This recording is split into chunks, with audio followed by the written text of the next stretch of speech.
Hello guys, welcome back to my channel. ফিরে আসলাম নতুন একটি রেসিপি নিয়ে।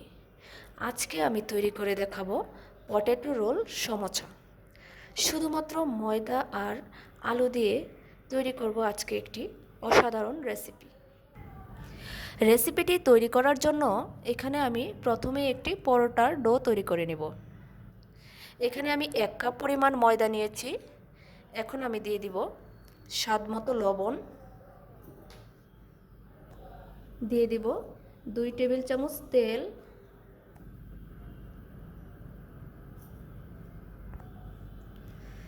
আমি তেল আর লবণটা ভালো মতো মিশিয়ে নিব। এখন আমি নর্মাল পানি অল্প অল্প অ্যাড করে পরোটা ডোটা তৈরি করে নেব। অল্প একসাথে পানিটা দেওয়া যাবে না, আমি একটু একটু করে অ্যাড করে পরোটার একটি ডো তৈরি করে নেব।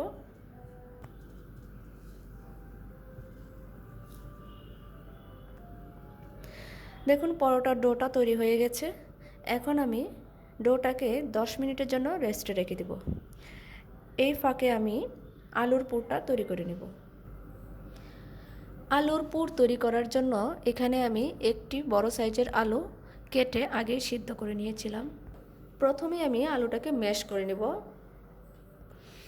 আমি হাতের সাহায্যে আলুটাকে ম্যাশ করে নিচ্ছি।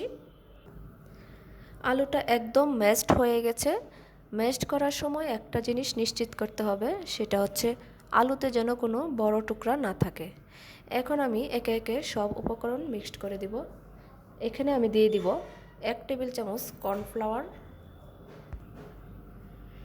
দিয়ে দিব চিলি ফ্লেক্স,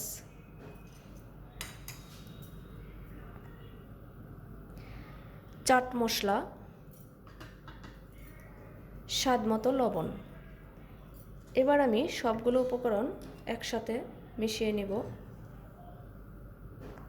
আলুর পুরটা একদম তৈরি হয়ে গেছে। এখন চলে যাব রুটি বানাতে। এখন আমি একটা বড় সাইজের রুটি তৈরি করে নিব। রুটিটা অনেক বেশি পাতলা করা যাবে না, আমি একটু মিডিয়াম সাইজের করে নিব।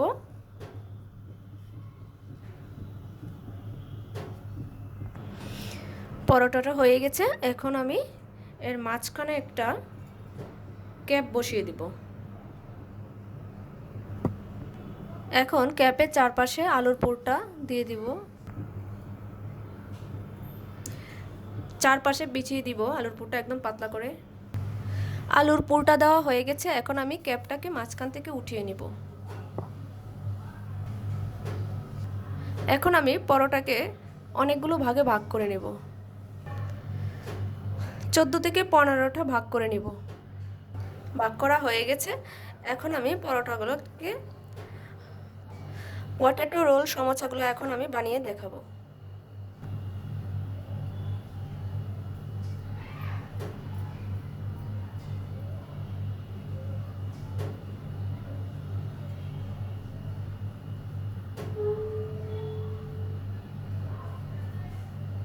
এই মাঝখানের অংশে আমি একটু পানি অ্যাড করে নেব।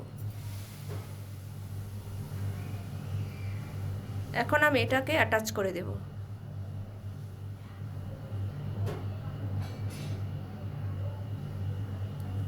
দেখুন দেখতে কতটা সুন্দর হয়েছে। এভাবে আমি বাকিগুলো বানিয়ে নেব।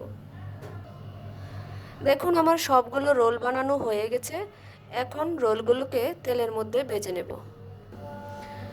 কড়াইয়ে পরিমাণ মতো তেল দিয়েছি। এখন আমি এই তেলের মধ্যে রোলগুলোকে ভেজে নেব।